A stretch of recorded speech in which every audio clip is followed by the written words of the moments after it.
Vamos, irmãos, refletir na palavra de Deus. Convido a todos a abrirem suas Bíblias no Evangelho de João, capítulo 15. Nós aqui leremos do verso 17 ao 27. João 15, do 17 ao 27. Nós temos aqui refletido no Evangelho de João já tem mais de um ano. E a partir de João nós temos aqui aprofundado o nosso conhecimento de quem é Jesus. Mas como é importante que diante desse conhecimento de quem é Jesus, haja um movimento de fé.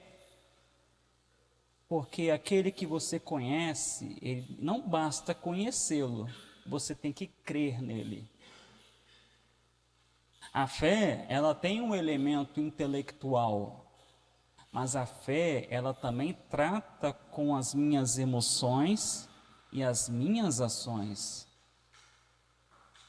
Porque, meus irmãos, não fiquem aqui surpresos, mas no inferno terá muita gente que conhece Jesus, intelectualmente, porque ouviu a mensagem do Evangelho nos bancos de uma igreja do Brasil ou em qualquer outro lugar do planeta, mas nunca deu o passo de crer, professar a fé.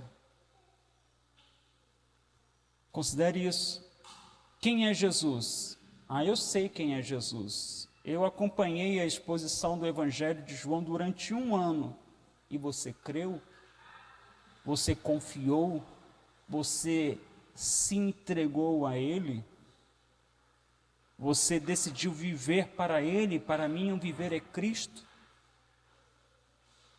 Hoje, aqui consideraremos a partir de João 15, do 17 ao 27, que Jesus é aquele que ordena o caminho do amor. Em um mundo tomado pelo ódio, em um mundo tomado por polarizações, a igreja deve cumprir o mandamento do Senhor, o mandamento do amor. A ideia que quero aqui destacar nesta noite com você, meu irmão, minha irmã, com aqueles que nos acompanham pela internet, é diante do ódio, diante da perseguição, diante da oposição de um mundo que jaz no maligno, cabe à igreja proclamar a mensagem do Evangelho, a mensagem do amor, a mensagem de que Cristo foi para a cruz por amor. E proclamar essa mensagem na força do Espírito Santo, não na nossa força, porque na nossa força chega uma hora que a gente cansa, a gente desiste, mas na força do Espírito e submissa ao mandamento, porque a mensagem do Evangelho, ela não é apenas comunicar uma ideia, mas é mostrar essa ideia, essa palavra através de nossas vidas, que amam, e não aquele amor conforme o mundo hoje propaga, um amor piegas, mero sentimentalismo, mas um amor de atitude, o amor de Cristo, o amor de Deus, um amor sacrificial. Observe a leitura, João 15, verso 17. Este é meu mandamento: amem uns aos outros. Se o mundo os odeia, lembrem-se de que primeiro odiou a mim. O mundo os amaria se pertencessem a ele, mas vocês já não fazem parte do mundo. Eu os escolhi para que não mais pertençam ao mundo, e por isso o mundo os odeia. Vocês se lembram do que eu lhes disse? O escravo não é maior que o seu senhor. Uma vez que eles me perseguiram, também os perseguirão. E se obedeceram à minha palavra, também obedecerão à sua. Farão tudo isso a vocês por minha causa, pois rejeitaram aquele que me enviou. Eles não seriam culpados se eu não tivesse vindo nem lhes falado. Agora, porém, não tem desculpa por seu pecado. Quem me odeia, também odeia meu Pai. Se eu não tivesse realizado no meio deles sinais que ninguém mais pode realizar, eles não seriam culpados. Agora, porém, viram tudo o que fiz e, no entanto, ainda odeiam a mim e a meu Pai. Isso cumpre o que está registrado nas Escrituras deles. Odiaram-me sem motivo. Mas eu enviarei a vocês o encorajador, o Espírito da verdade. Ele virá do Pai e testemunhará a meu respeito. E vocês também devem testemunhar a meu respeito, porque estão comigo desde o início. Quem é Jesus? Jesus é aquele que ordena. Em um mundo tomado pelo ódio, pela perseguição, pela oposição, Deus ordena, o Senhor Jesus ordena que sejamos testemunhas dele e o façamos através de uma vida em que o amor é uma ordem a ser cumprida. O amor não é uma opção. Amar uns aos outros não é uma escolha. Amar uns aos outros é uma ordem do Rei, a qual eu devo me esforçar no poder do Espírito Santo para que dia a dia se torne uma realidade cada vez mais vívida em minha vida. Eu sou exposto à palavra do Senhor e isso é um grande privilégio. E diante desse privilégio de ser exposto à mensagem do Senhor, cabe a mim responder a essa mensagem colocando em prática o amor. Diante do Espírito Santo, o encorajador, eu encontro forças para proclamar a mensagem do amor. É sobre isso que falaremos nesta noite. E o primeiro ponto que gostaria de destacar com você está nos versos 17, 18 e 19, onde, diante do ódio e perseguição, Jesus trouxe um mandamento muito sucinto, mas desafiador: amem uns aos outros. O que outrora eram 10 mandamentos, mandamentos relacionados à comunhão do homem com Deus e do homem com o seu próximo, porque assim observamos os 10 mandamentos. Jesus, quando conversava com um perito na lei, resumiu em 2, lembra? Amar a Deus e amar ao próximo. Agora, em seus dias, horas finais com os seus discípulos, ele resumiu isso em uma frase curta: amem uns aos outros. Porque aquele que ama o próximo, aquele que pratica essa reciprocidade do amor, ama a Deus. Porque antes de amar o próximo, ele ama a Deus. E ele cumpre os mandamentos do Senhor. Nós fomos salvos, irmãos, não por causa do cumprimento da lei, mas nós somos salvos para, como bons filhos, seguir essa ordem e não questionar essa ordem e não aqui argumentar sobre essa ordem, mas de fato seguir essa ordem, ainda que num contexto de desordem, ainda que num contexto de ódio.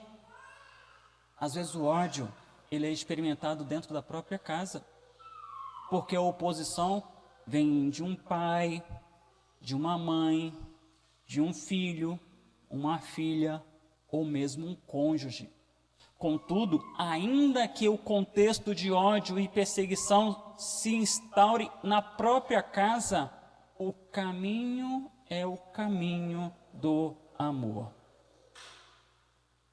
Amor, o substantivo, amar, o verbo. Essa palavra tão mal compreendida em nossos dias. Muitos nem falam muito essa palavra, eles preferem dizer, eu gosto. Porque não sabe o significado de eu amo. Mas a Bíblia, ela traz para nós o significado da palavra eu amo. A Bíblia traz para nós o significado desse verbo amar, dessa ação que deve nortear a vida dos seguidores de Jesus. Paulo, escrevendo aos coríntios, que valorizavam muito o conhecimento especulativo, já que era uma cidade da Grécia antiga, uma cidade que era conhecida pela sua filosofia, só ficava atrás de Atenas. Paulo disse, olha, de nada adianta todo esse conhecimento se não houver o amor. E ele então passa a descrever de modo vívido o que seria esse amor com o qual os irmãos deveriam estar mergulhados em torná-lo algo vivencial. Ele diz que esse amor, ele é paciente e bondoso. 1 Coríntios capítulo 13, versos 4 até o 7. Ele descreve o amor, dizendo, o amor é paciente, o amor é bondoso, o amor não é ciumento. Aí você fala, mas Deus não é ciumento? Ah, o ciúme de cuidar, mas esse ciúme aqui é o ciúme de controlar. Não, o amor não é controlador, o amor não é abusivo, o amor não é presunçoso, o amor não é orgulhoso, o amor não é grosseiro, o amor não exige que as coisas aconteçam à sua maneira, o amor não é irritável, o amor não é rancoroso, o amor não se alegra com a injustiça, o amor se alegra com a verdade, o amor não desiste, o amor não perde a fé, o amor sempre tem esperança, o amor sempre se mantém firme. É esse amor que Jesus estava aqui dizendo para os discípulos, amem uns aos outros. Você compreende a amplitude, a profundidade dessa ordem de Jesus ao seu grupo de discípulos? O exercício do amor na igreja do Senhor requer primeiramente paciência. Paciência significa não desistir e continuar trabalhando. Porque nós temos uma fragilidade muito grande. A gente desiste com muita facilidade. Alguns desistem mais rápido do que outros. Mas chega uma hora que a gente fala, cansei, sabe? Não dá não. Mas o amor, ele é permeado de paciência. O amor, ele é permeado de bondade, ou seja, de minha parte, a disposição é de buscar o bem. E essas atitudes vêm acompanhadas de um coração humilde, manso e humilde, que trata sem grosseria. A nossa humanidade, meus irmãos, faz de nós pessoas que às vezes são muito grosseiras. Alguns demonstram a sua grosseria a troco de nada. Outros têm até suas justificativas. Mas independente das suas justificativas, o amor não é grosseiro. Independente das suas explicações, eu fui grosseiro por causa disso, daquilo, daquilo outro. Porque eu sou assim. Mas em Cristo você tem que ser diferente. O Espírito que habita em você, que habita em mim, nos impulsiona a uma mudança de vida. Aquele que nos ensina que o amor é paciente e bondoso, também nos ensina que o amor não trata com grosseria. O amor não é controlador. Há muitas pessoas que têm um espírito de controle, de manipular, de fazer com que as coisas aconteçam exatamente da forma como elas querem. Às vezes isso acontece dentro de casa. É um pai e uma mãe controlador, controladora. Mas o amor não é controlador. O amor não é controlador.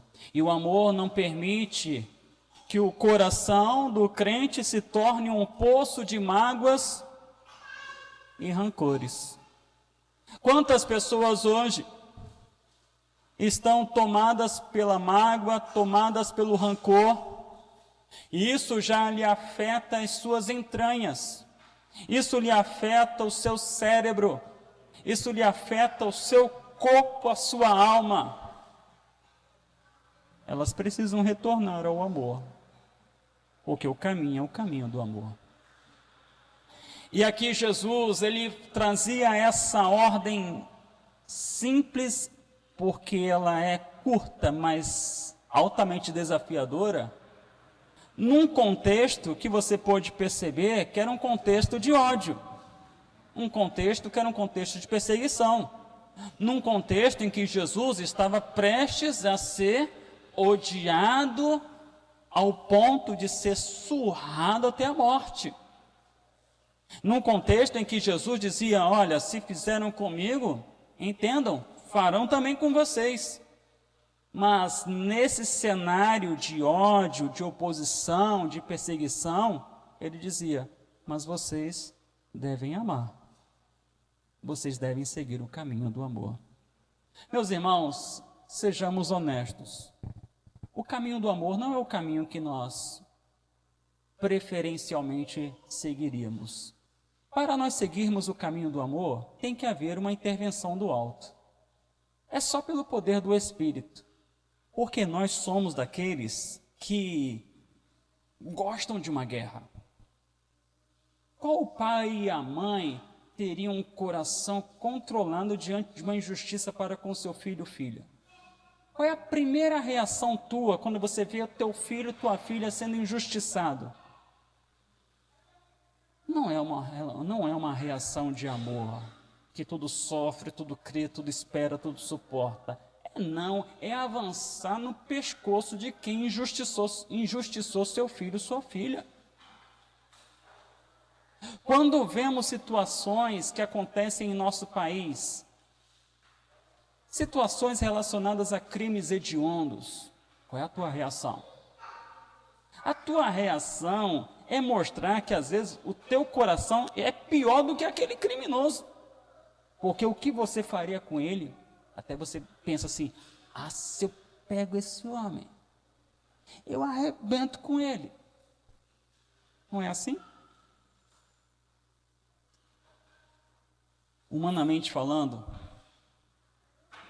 a nossa humanidade pulsa pela guerra.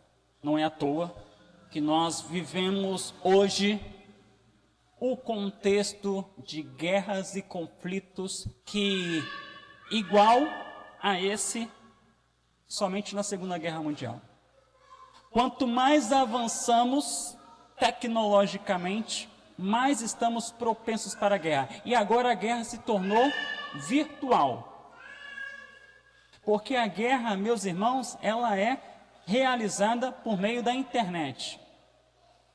As disputas na internet. E de gente muito inteligente.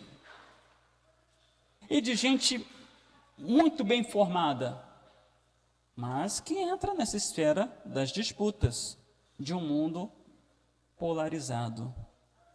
Mas o Senhor Jesus disse: vocês devem amar. E amar não é só os que são chegados a você, é amar os teus inimigos, é orar por eles. Pois é.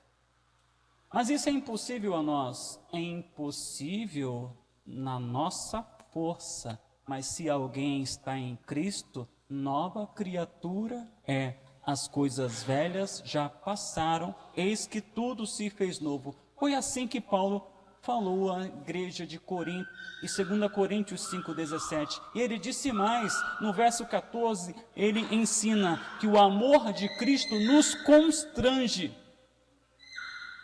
Esse amor que na cruz perdoou àqueles que o ofenderam, perdoou àqueles que o machucaram.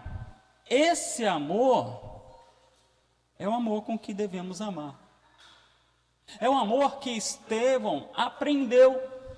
Tanto é que, sob pedradas, ele olhou para o céu e viu o Filho à direita do trono de Deus, e aqui na terra ele poderia falar qualquer coisa humanamente falando, mas ele preferiu usar das palavras de Jesus. Perdoa. Sabem o que fazem. Ele foi imitar Jesus. Meus irmãos, o mundo está em guerra. E esse mundo em guerra, ele precisa de crentes que imitem a Jesus Cristo. De manhã, de modo breve, porque o tempo não nos permitiu, falamos de Jesus sendo preso. E durante a sua prisão, as pessoas vieram armadas na intenção de que vai ter reação do outro lado. Por isso que eles vieram com seus paus, seus cacetetes. Eles entendiam assim: aquele grupo que caminha com Jesus é um grupo de jovens, jovem forte. Aqui nós temos alguns jovens fortes. Assim, vamos ter que ir armados para pegar esse Cristo. Só que Jesus, ele não queria guerra. Um deles, o Pedro, não, arrancou a orelha do servo do sumo sacerdote. Jesus pegou a orelha e pôs de volta. Não, aqui não é guerra. O meu reino não é deste mundo. Não é esse o caminho. Em nome de Deus, tantas guerras já foram realizadas neste mundo, mas contrariando o mestre, que entende que existe uma guerra, mas não é contra carne e nem sangue. É importante, meus irmãos, que a igreja considere as palavras de Jesus, que lembra seus discípulos, para que não criem falsas expectativas sobre esse mundo, porque este mundo é mau, este mundo odeia, às vezes, conforme o próprio Cristo falou, sem motivo. Esse mundo olha para você e diz: não gostei da sua cara. Mas, nesse contexto de ódio gratuito, Jesus ensina que a sua igreja deve ser um povo que ama. Hoje em dia, há muitos que querem criar uma amizade da igreja com o mundo. Mas essa amizade da igreja com o mundo cria um problema para o evangelho, porque empobrece o conceito de amor, do significado do amor. Porque aquele que ama, ele disciplina. Aquele que ama, ele confronta, ele avisa: olha, não faz isso, vai dar errado. O caminho do amor é um caminho que denuncia o pecado. O caminho do amor é o caminho que aponta para uma única esperança. O caminho do amor não é o caminho do ecumenismo. Todos nós somos filhos de Deus. Não, filhos de Deus são aqueles que creem em Jesus como seu único e suficiente Salvador.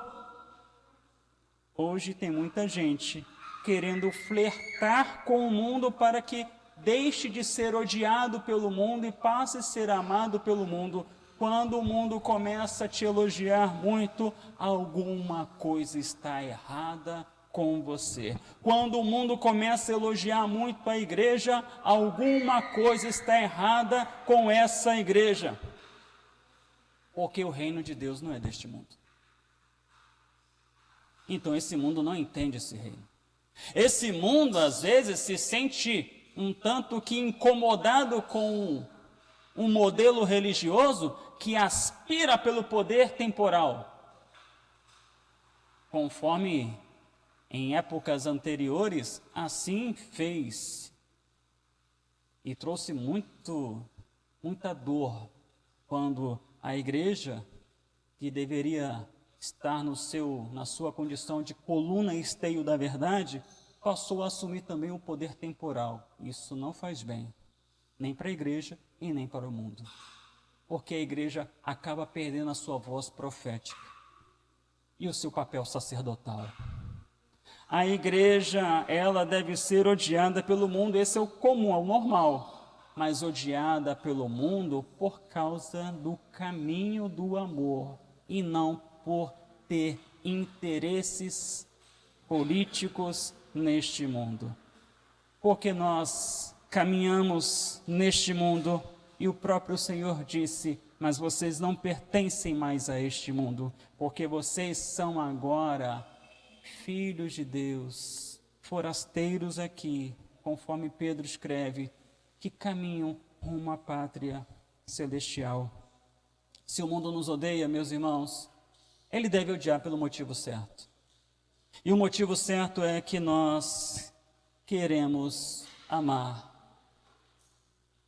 e ansiamos por viver esse amor. Há muitos que são odiados pelo mundo porque eles querem redimir a cultura deste mundo. Nós não estamos aqui para redimir a cultura deste mundo. Nós não estamos aqui para criar leis impositivas dizendo ao mundo como eles devem agir. Nós estamos aqui para proclamar a mensagem do Evangelho, buscando o bem comum. Nós estamos aqui para dizer que há uma esperança, porque esse conceito de impor foi o que levou muitos a se afastarem dessa igreja. Tanto impor como propor causa danos. Nós não devemos impor, nós não devemos propor, nós devemos proclamar e deixar que o Espírito atue. Proclamar e chamar, olha, a mensagem é essa, vem. Porque nós queremos uma igreja de gente que nasce de novo, nascida de novo, de gente crente, e não de gente mundana que quer trazer as mazelas do mundo para dentro da igreja como se fosse algo normal. Foi por isso que nós tivemos uma reforma protestante. Porque se via na igreja a mesma coisa que tinha no mundo. E isso trouxe desconforto, porque nós, neste mundo, não devemos pensar em redimi-lo, mas devemos pensar, sim, em melhorá-lo. A ideia é melhorar, na medida do possível, como corpo, realizando a obra. E a obra requer proclamar a mensagem. E a mensagem tem uma ideia: amor. E essa mensagem deve ser uma mensagem não apenas proclamada, mas demonstrada por aqueles que a proclamam. Tanto é que Paulo, escrevendo aos Romanos, irmãos, após ele falar do Evangelho, do capítulo 1 até o capítulo 11, descrevendo o Evangelho de modo maravilhoso, no capítulo 12, ele começa a trazer as aplicações, as implicações desse Evangelho, porque o Evangelho promove vida. O Evangelho que não muda não é Evangelho. E sabe quais as considerações que ele fez? Quero aqui citar algumas que estão nos versos 16 a 18 de Romanos 12. Vivam em harmonia uns com os outros. A igreja é chamada a viver em harmonia. A igreja é chamada a ser pacificadora. Mas parece que hoje em dia tem gente que gosta de alimentar a intriga. Gosta de alimentar a intriga dentro da igreja, gosta de alimentar a intriga nas redes sociais, gosta de alimentar a intriga em tudo quanto é canto. Tanto é que alguns no mundo, quando chega um crente, filho, lá vem ele. Não, Paulo dizia, vivam em harmonia uns com os outros. Ele continuava, não sejam orgulhosos, mas tenham amizade com gente de condição humilde.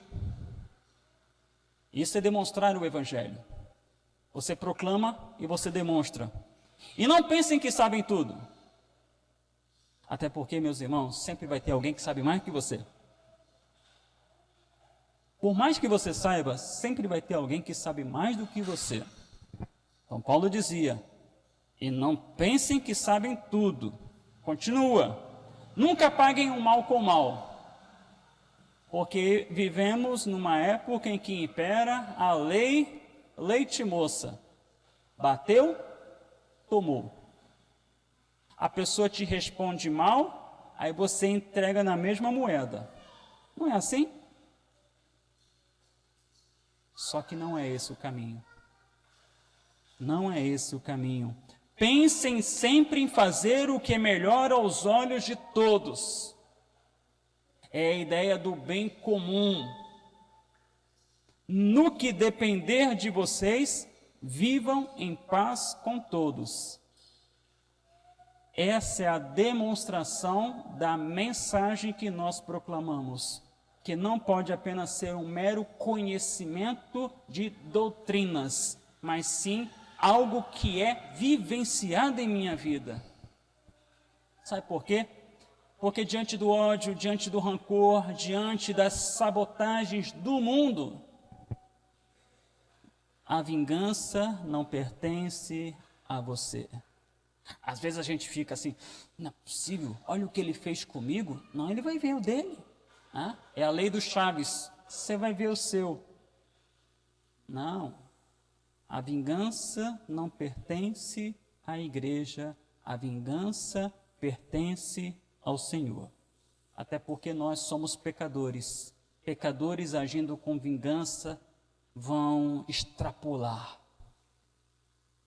Por isso que havia na lei de Moisés a lei do talionato, olho por olho, dente por dente, mão por mão, pé por pé. Era para vedar, impedir a vingança, porque a vingança machucou meu olho, eu vou machucar teu olho e teu pé. Essa é a vingança, sempre extrapola, mas deixa nas mãos do Senhor. Dizia Paulo, Romanos 12, 19, amados, nunca se vinguem, deixe que a ira de Deus se encarregue disso, pois assim dizem as Escrituras, a vingança cabe a mim e eu lhes darei o troco, diz o Senhor. Tem coisas, meus irmãos, que você sofre ódio, perseguição, oposição, pessoas sabotam o seu trabalho. No que depender de você, busque a paz com todos. Mas se as pessoas não querem paz com você, fala, Senhor, eu entrego nas tuas mãos. Mas continue orando por essa pessoa, para que Deus abra a sua mente, para que Deus abra o seu coração, para que a salvação chegue à sua casa, porque da tua parte não pode teu coração ser dominado pelo mal. Isso faz mal para você.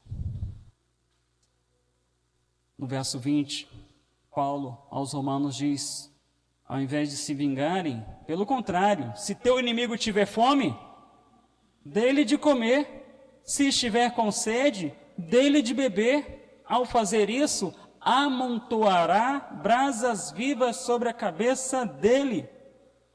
Não deixem que o mal os vença, mas vençam o mal praticando o bem. Isso é um desafio. Nesse mundo em que nós vivemos, nesse mundo belicoso, nesse mundo que uma frase pode reverberar nas mídias sociais e lhe causar várias dores de cabeça, não deixe que o mal vença, mas vençam o mal praticando o bem. Ódio, oposição, perseguição não deve surpreender a igreja. Não deve surpreender a verdadeira igreja, os eleitos do Senhor, aqueles que ouvem e põem em prática o ensinamento de Jesus. Porque esse ódio pode, muitas vezes, vir do próprio movimento religioso. O ódio pode vir de gente que diz que é crente. Basta você olhar para a vida de Jesus. Quem é que conspirava para a sua morte? Aqueles que se diziam povo de Deus. Quem é que apedrejou Estevão? Aqueles que se diziam povo de Deus. Quem se alegrou com a morte de Tiago e vibrou com a prisão de Pedro? Aqueles que se diziam que era povo de Deus. Quem que quase linchou Paulo em Jerusalém? Aqueles que se diziam que era povo de Deus. Quem levou muitos à fogueira a serem queimados vivos durante a Idade Média, condenando-os como hereges porque pregavam o Evangelho? Aqueles que se diziam povo de Deus. Então entenda, meu irmão, que a história, ela nos revela muitos acontecimentos trágicos, em que às vezes o ódio vem daqueles que você chamava de irmão. O ódio vem daqueles a quem você chamava de irmão. Mas Jesus disse, versos 20 e 21, o escravo não é maior que o seu senhor. Vocês achavam o quê? Que eu morri e vocês iam viver de boa? Não, vocês vão ter aflições. Se me perseguiram, perseguirão a vocês. Mas se obedecerem a minha palavra, também obedecerão a palavra de vocês. Se levarem em consideração as palavras de Cristo, levarão em consideração as palavras daqueles que falam em nome de Cristo. Se pensarmos, irmãos, nos primeiros opositores da igreja, que foram judeus, naqueles que seguiram a oposição à igreja, que foi o Império Romano, chegaremos até mesmo ao catolicismo romano, que perseguiu os discípulos de Jesus, aqueles que queriam pregar a mensagem do Evangelho ao seu povo. Ao longo da história, todos que buscavam viver a igreja verdadeira, a igreja do Novo Testamento, sofreram ódio do mundo. Seja o mundo político, seja o mundo religioso, seja a sociedade. Hoje em dia tenta-se criar um modelo de igreja que seja aceitável pelo mundo. Mas nós precisamos ser a igreja que ama conforme prescrito por Jesus, ainda que isso custe os nossos dias de sossego. Porque muitos dias de sossego é para você ficar preocupado. Que crente sou eu com tantos dias de sossego? Não é possível que a minha vida seja tão sossegada assim.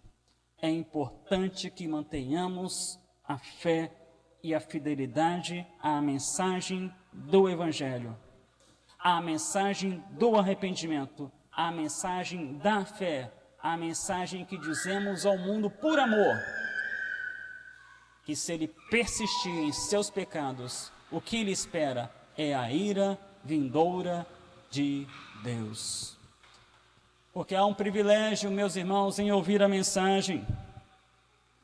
Vivemos em um país privilegiado, onde há liberdade de se pregar essa mensagem, onde há liberdade de se imprimir Bíblias e mais Bíblias em diversas versões por diversas editoras. Coisa que não havia no passado, agora nós temos, e já há bastante tempo. Isso nos traz responsabilidades. Nós temos estudado aqui na Escola Bíblica Dominical o movimento da reforma. Hoje, aqui, podemos refletir na vida de um homem chamado John Wycliffe, que este homem pagou caro por querer que a Bíblia pudesse ser lida ouvida na língua de seu povo, os ingleses.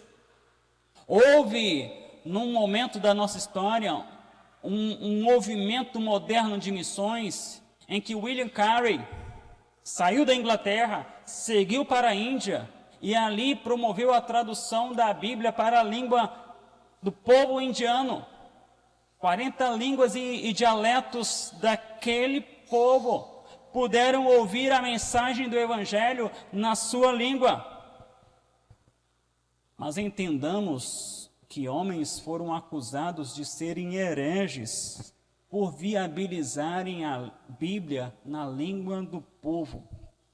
John Wycliffe, após sua morte, em 1384, no século seguinte, cerca de 30 anos depois, este homem, num concílio de Constança, já estava ali, só os ossos dele na Inglaterra, mas o Papa e o concílio de Constância definiu ele como herege, e o motivo da sua heresia, traduzir a Bíblia, dentre outros, traduzir a Bíblia do latim para o inglês. Exumaram seu corpo e queimaram seus ossos, lançando-o em um rio inglês. Não foi o único que pagou um alto preço para que a Bíblia pudesse ser lida na língua do povo. John Hus, da Boêmia, atual República Tcheca, inspirado, influenciado pelos ensinos de John Wycliffe, ele também traduziu a Bíblia do latim para a língua do seu povo, a língua tcheca, e pagou com a própria vida após ser acusado de heresia no concílio de Constança e queimado vivo. 100 anos depois, Martinho Lutero prega no castelo de Wittenberg 95 teses e inicia o movimento da Reforma Protestante. Ele não imaginava que as coisas iam evoluir daquela forma. Suas iniciativas, traduzir a Bíblia dos seus originais para a língua alemã, para que o povo alemão pudesse ter a Bíblia para ser lida e ouvida, porque muitos não sabiam ler. Mas também iniciaram um movimento de alfabetização, porque aquele que tem a Bíblia precisa ler e entender para que aplique à sua vida. Na Inglaterra, William Tyndale também agiu para que possibilitasse a Bíblia na língua do povo, porque a Bíblia traduzida por John Wycliffe estava proibida, trancafiada. William Tyndale traduziu a Bíblia para que o povo inglês pudesse ter acesso às Sagradas Escrituras, tivesse esse privilégio de ouvir a mensagem de Deus em sua própria língua, porque Deus quer se comunicar com o povo. Quando Deus falou ao povo hebreu, ele usou a língua do povo hebreu. Quando o povo hebreu estava em um contexto em que aprenderam uma outra língua, Deus falou com esse povo numa outra língua. Quando o povo do Novo Testamento tomou conhecimento da mensagem do Evangelho, havia uma influência da cultura grega e o idioma do mundo antigo era o grego comum, chamado grego koiné. Foi nessa língua que Deus se fez revelar ao povo, porque Deus quer que o povo conheça. Isso é um privilégio que traz consigo grandes responsabilidades. Alguns irmãos aqui conhecem o período da Cortina de Ferro. Vivenciaram esse tempo da Cortina de Ferro, em que o mundo estava dividido em socialismo e capitalismo. E nesse tempo, um holandês chamado André, que acabou se tornando o iniciante da missão Portas Abertas, que hoje cuida da igreja perseguida, este irmão contrabandeou Bíblias para os países que pertenciam à Cortina de Ferro, à antiga União Soviética, pôs em risco a sua vida para que a mensagem do Evangelho pudesse chegar a igrejas que viviam em uma situação de desamparo, de isolamento, sem acesso ao livro sagrado. Hoje há lugares no mundo em que é proibida a circulação de Bíblias. China, Irã, Afeganistão, Coreia do Norte. Nosso país, outrora, também era proibida a circulação de Bíblias. Em sua época do Brasil colônia, a igreja oficial proibia a circulação de Bíblias em solo brasileiro. Os encontros religiosos eram ministrados no latim. Não havia livre acesso à Bíblia. Mas tudo mudou com o início do Brasil Império. Houve uma abertura dos portos em 1808. E os portos não foi apenas uma abertura comercial, houve uma abertura religiosa. E as coisas começam a mudar em nosso país. Tanto que hoje nós temos a Bíblia, traduzida por João Ferreira de Almeida, em tantas versões, não é? A Bíblia, traduzida por João de Ferreira de Almeida, impressa e digital. É um privilégio. Mas por que eu estou falando sobre esse privilégio? Porque eu trouxe aqui esse recorte da tradução da Bíblia, da história da tradução da Bíblia, para dizer para você que mora no Brasil e tem aí no seu celular quantas Bíblias, quantas versões da Bíblia você quiser ter e tem em casa inúmeras versões da Bíblia, Bíblia de estudo, essa, aquela e aquela outra. Esse privilégio traz consigo grandes responsabilidades. Você tem administrado de modo fiel esse conhecimento que você tem de Jesus? Ou você se acostumou a ouvir a mensagem do Evangelho? Um grande perigo da igreja é se acostumar. Se acostumar. Não se encantar mais. Não se espantar, aquele espanto filosófico, uau, que coisa mais linda. Não se espantar mais. Não admirar. Não crer. Conhecer, mas não crer. Entenda. Haverá mais rigor no dia do juízo final para aquele que foi exposto à palavra, dia após dia, semana após semana, mês após mês, ano após ano. A esse será requerido mais do que aquele que nunca ouviu falar de Jesus. Ambos serão condenados, mas aquele a quem foi exposto mais a mensagem, mas nunca professou a fé, este haverá de ter uma justa retribuição de acordo com a quantidade de exposição à luz que ele teve. É perigoso. É perigoso se acostumar com a mensagem do Evangelho. É perigoso se acostumar a vir à igreja e continuar do mesmo jeito. É muito perigoso. A pessoa vem na igreja, ouve a mensagem do Evangelho, vai para casa, esquece tudo que ela ouviu, não considera e segue a sua vida. Aí volta na outra semana, ouve a mensagem do Evangelho, não considera e volta para casa e segue a sua vida. Isso é muito perigoso. Ouvir a Bíblia e não pôr em prática é muito perigoso. Por quê? Porque a exposição à luz requer ações responsáveis.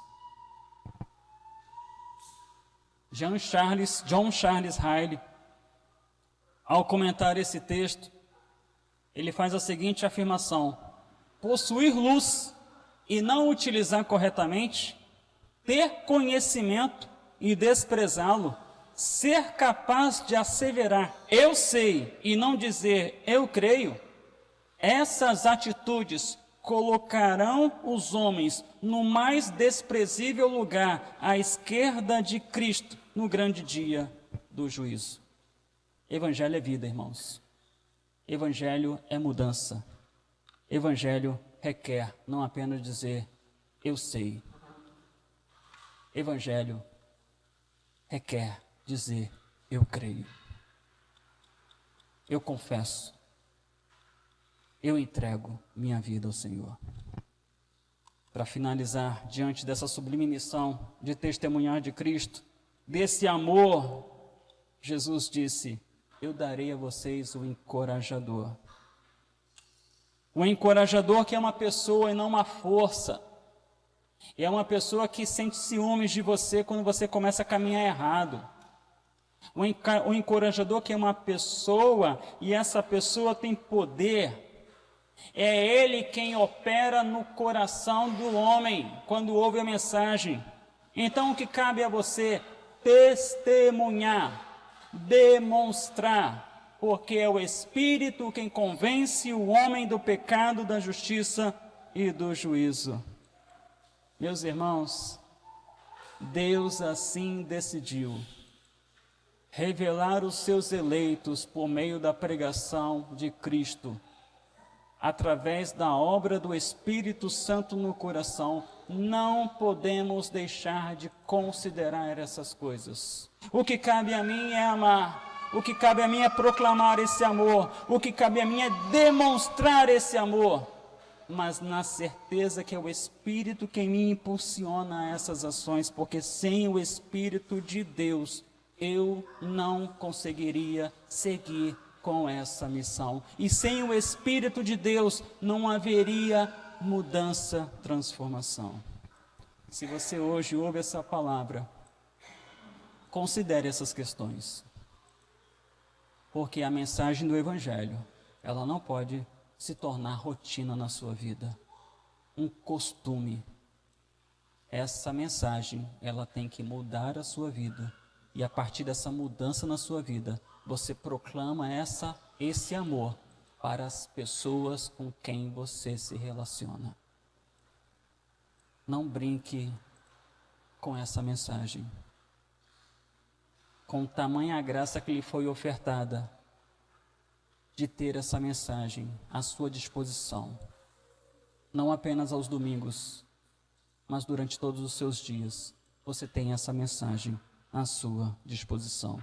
Ame a Cristo, ame essa mensagem, se comprometa em fazê-la conhecida em todo o mundo, ainda que sob ódio, perseguição e oposição, porque entenda, é isso que o mundo faz com aquele que segue a Cristo.